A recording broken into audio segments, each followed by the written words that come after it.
de roei Alverstede toch. Dus hier ik over de bal zit te veert.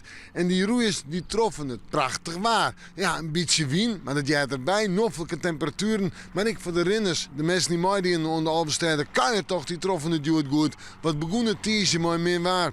En de komende tijd, mensen, we beginnen op naar een simmerweekend. Joen en vannacht bewolking, opklarings. Ja, temperaturen zullen bij het zien of de halve graden hinnen. En een bui, misschien. Het is wat onstabiel, maar ik denk dat wij het wel droog houden.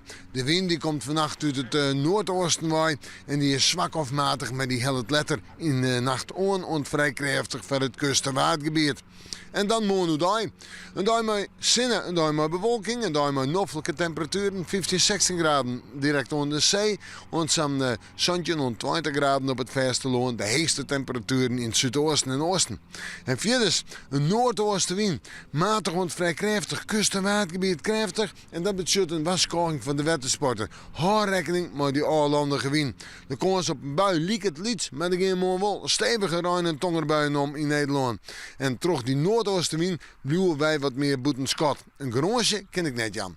Dan op naar het vooruitzicht. Manje, deze 2 dagen met een temperatuur om en bij de 20 graden heen. Een simmertemperatuur. Op Manje nog droeg, op deze een paar buien of buikers. Op Wijze weer droeg waren en dan gaan we oer op de 21 graden. En de wind uit noordelijke richtingen mooi.